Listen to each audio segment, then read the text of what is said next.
Sa nakaraang bahagi ng kwentong ito ay nailigtas nila Al si Val mula sa pagpapakasal sa prinsipe ng Antesburg. Ipinakita din dito ang nakaraan ni Al nung kasama pa nila si Ilvia na inampon ng pamilya niya at ang natuklasan nila ni Testa sa isang kuweba. Kung hindi mo pa napapanood ang una hanggang pangatlong bahagi nito ay inaanyayahan kitang panoorin muna ito para masundan mo ang ating kwento. Habang pauwi na si Al katapos niyang mapaslang ang dragon ay nakita niya sa daan ang isang babae na walang malay. Dinala ito ni Al sa kanyang bahay at pagkagising ng babaeng ito ay akala niya na kidnap siya ni Al. Nagpaliwanag naman kaagad si Al at sinabi niya dito na isa siyang adventurer. Nagpakilala ang babaeng ito na si Linnea at patungo umano sana siya sa guild dahil may request umano siya. Dahil may pakay din si Al sa guild ay nagpa siya ito na sabay na lang silang pupunta doon. Dumating naman si Rory at nagulat nang makita niyang may babae sa bahay ni Al. Namaling akala ito at nagtatakbo papalayo ng bahay ni Al. Pagkadating nila Al sa guild ay kinausap na nila si Helen para sa request niya at nagpasya si Al na siya na lang din ang gagawa nito.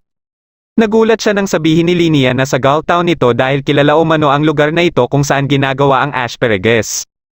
Habang papunta sila ng Gulltown sakay ng karuwahe ay hinabol naman sila ng mga orc at biglang nahimatay si Al. Pagkagising niya ay may suot na siyang kwentas na kagaya din ng kay Linnea. Ayon kay Linnea ay mayroon umano itong mentally calming effect. Pagkadating nila sa Gulltown ay nagtaka si Al kung bakit mapanghawak-hawak na sandata ng mga nagbabantay. Napansin din kaagad ni Al na hindi na normal ang mga tao dito. Bigla naman siya binuhat ng dalawang tao dahil sa napagkamalan siyang isang bagahe. Dinala siya ni Helen sa kanilang bahay para magpahinga muna. Pinakita niya kay Al ang mga pendant mula sa tindahan nila. Pinakita din niya ang pendant na katulad ng suot-suot nila na naglalaman ng divine protection of good God. At baka ito din umano ang dahilan kaya hindi sila nagiging katulad ng mga tao sa lugar. Natanong naman ni Al ang tungkol sa mga magulang ni Linnea at hindi din niya alam kung nasaan sila. Simula umano mag-iba ang mga tao sa lugar ay may pinuntahan sila.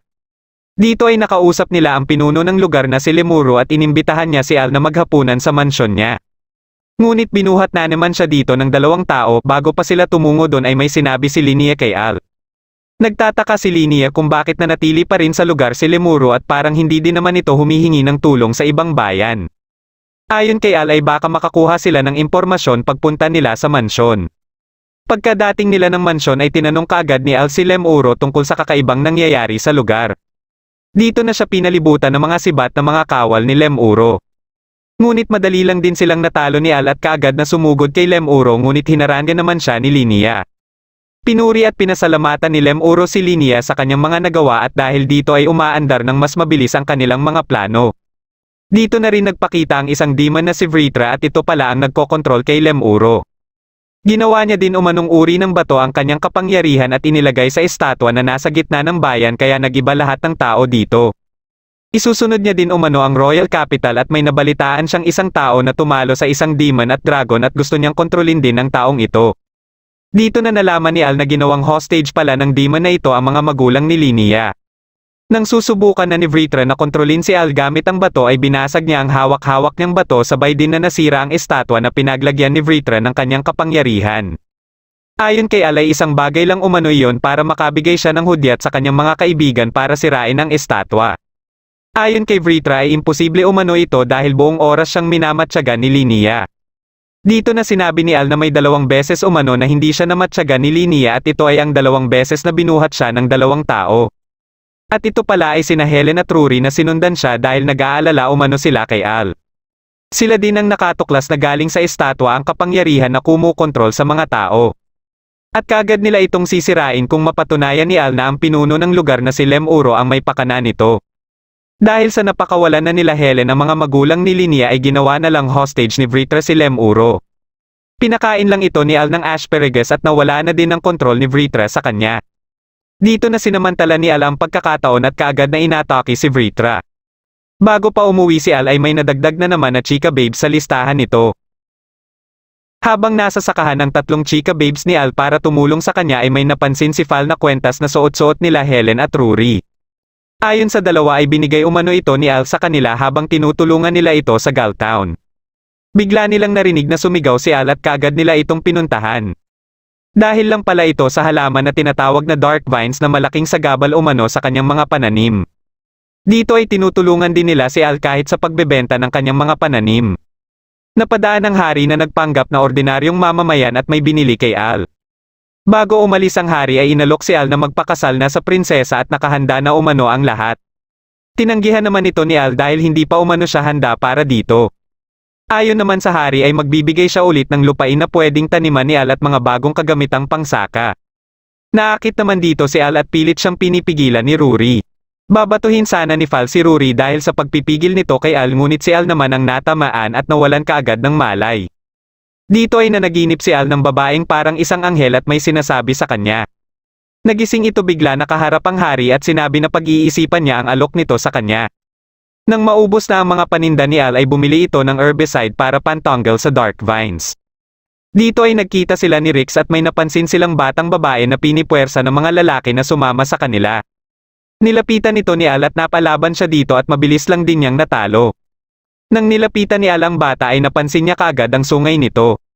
Nakilala ito ni Rix at ito pala ay si Princess Yulia na anak ng Demon King. Dahil sinabi ni Rix kay Yulia na hindi galit si Al sa mga demon kaya humingi kaagad ito ng tulong kay Al para umano iligtas ang mga demon. Dinala umano siya sa lugar ng mga tao nang nag-aalaga sa kanya na si Volt dahil delikado umano sa lugar ng mga demon kaya naisip niya na may hindi magandang nangyayari dito. Pumayag naman si Al na puntahan ang lugar ng mga demon at nakiusap na lang kay Rix na tanggalin ang mga dark vines. Kaagad silang umalis at pagkadating nila sa lugar ng mga demon ay sinalubong sila ni Volt. Bigla nitong inatake sila Al at naglaban silang dalawa hanggang sa mapabagsak niya ito. Paglapit ni Al kay Yulia ay nagising si Volt at susubukan ulit na atikihin si Al. Ngunit bigla namang dumating ang ina ni Al at kaagad na pinatulog si Volt. Ayon sa ina ni Al ay kaagad siyang tumungo dito nang sabihin ni Rix na papunta umano si Al dito.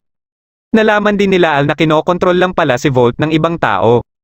Pinuntahan nila ang palasyo at tumambad sa kanila ang mga nakahandusay na mga kawal. Kaagad na pinuntahan ni Yulia ang kanyang ama at nakita niya ito na nakahandusay na din. Nang kinakausap ni Al ang isang kawal ay biglang inatake ng ina ni Al si Yulia, ngunit napigilan ito ni Al. Naramdaman na pala ni Al na hindi ito ang tunay niyang ina simula pa lang nang magkita sila dahil hindi siya nito niyakap ng mahigpit na katulad ng ginagawa parati ng kanyang ina. Nagbago ito ng anyo at naging si Ilvia na ikinagulat naman ni Al. Ayon kay Al ay dapat patay na umano siya at sumagot si Ilvia na pasalamat umano siya sa Great Evil God. Ipinakita niya ang kapangyarihan umano mula sa Evil God at pinunterian nito si Yulia. Buti na lang nasagip ito kaagad ni Al, ngunit nagdulot ang atake na ito ng napakalawak na pinsala. Sinabi ni Ilvia kay Al na nakakamangha ang ginawa nitong aksyon para masagip si Yulia kahit na nakaselyado pa ang kapangyarihan ng Great Evil God nito sa katawan niya na pinagtaka naman ni Al. Dagdag pa ni Ilvia na kaya din mabilis lumakas si Al ay dahil sa nakuha nitong kapangyarihan ng Evil God. Napatanong si Al kung paano ito nangyari sa kanya gayong hindi pa naman umano niya nakakaharap itong Evil God. Sumagot si Ilvia na nakaharap na niya umano ito at kung sasapi si Al sa kanila ay sasabihin ni Ilvia lahat ng gustong malaman ni Al. Muntik nang mapapayag ni Ilvia si Al dahil hinipnotize niya ito at buti na lang sumigaw si Yulia na nagpagising kay Al. Kaagad na hinawakan ni Ilvia si Yulia at sinubukan naman ni Al na iligtas ito, ngunit napigilan siya kaagad ni Ilvia. Nang ililigpit na ni Ilvia si Yulia ay bigla namang nagliwanag ang kwentas na suot-suot ni Al at napahinto ang lahat maliban sa kanya. Biglang may nagsalita na ikinagulat ni Al at paglingon niya ay nakita niya ang babaeng may pakpak. Ayon sa babaeng ito ay siya umano ang tinatawag ng nakararami na Good God. Siya din ang nagpahinto ng oras, ngunit panandalian lang ito. Sa ngayon ay susubukan niyang tanggalin ang kapangyarihan ng Evil God sa katawan ni Al at papalitan ito ng kanyang kapangyarihan. Hiningi nito ang kamay ni Al at binigyan si Al ng kapangyarihan na kayang sanggain ang mga atake ng kalaban. Kaya pagkabalik ng oras ay dapat masagip niya umano si Yulia. Pagkabalik ng oras ay kaagad ginamit ni Al ang kapangyarihan na binigay ng Good God, ngunit mga halaman lang ang lumabas. Akala ni Ilvia ay walang kwenta ito, ngunit bigla siyang inatake nito dahilan para mabitawan niya si Yulia. Sumugod ulit si Ilvia at nahaharangan lang siya ng mga halaman ni Al. Hanggang sa mahawakan siya ng mga halaman na ito at dumating si Volt na kaagad inatake si Ilvia. Hindi naman ito tumalab kay Ilvia at inatake din si Volt. Nang ililigpit na niya si Volt ay napahinto ito matapos sumigaw si Al. Ayon kay Ilvia ay bigla siyang nawalan ng gana kaya aalis na lang muna siya. Nagising naman ang Demon King at napag-usapan nila ang tungkol kay Ilvia at sa Evil God. Ayon sa Demon King ay wala umano siyang alam tungkol sa Evil God at kung may makalap siyang impormasyon tungkol dito ay kaagad niya itong ipapaalam kay Al. Habang naglalakad si Al pauwi ay naiisip nito ang lahat na sinabi ni Ilvia at naalala niya ang batong nakita nila ni Testa at ang nakakatakot na nilalang. Nadaanan niya si Testa na abala sa sakahan at napag-usapan nila ang tungkol sa pagpunta nila sa kuweba. Nabanggit ni Al ang tungkol sa Evil God ngunit binawi din niya ito kaagad. Pagkaalis ni Al at patungo na sana sa Royal Capital ay hinabol na naman siya ng babaeng orc. Sinuntok niya ito ngunit hindi niya ito napatay kaya hinabol siya ulit at buti na lang ay nandito ang grupo nila Jake na kaagad napatay ang orc. Napansin nila na nahihirapan si Al tuwing isang orc ang nakakaharap nito. Pagkadating nila sa guild ay ito din ang napag-usapan nila ni Rory at Helen. Ayon kay Helen ay nakapagtataka umano ito dahil dapat isang atake lang ay kaya na itong iligpit ni Al. Pinakita ni Al ang level ng kanyang kapangyarihan at napansin nila Helen na napakalaki ng ibinaba nito kumpara dati.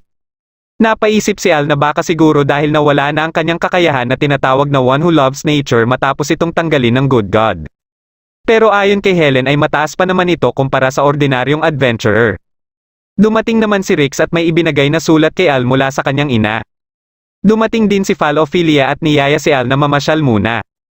Hindi naman sumang-ayon dito sila Rory at Helen kaya nag-away-away ang tatlong chika babes ni Al. Sa kabila ng mga tanong sa isipan ni Al tungkol kay Ilvia at Evil God ay mas importante sa kanya ngayon ang mga taong nakapaligid sa kanya. Basta mapalakas lang niya ang kanyang kapangyarihan sa pagsasaka at kasama ang tatlong chika babes niya ay sapat na umano ito. Sana'y nagustuhan mo ang kwento nating ito at maraming salamat na din sa panunood.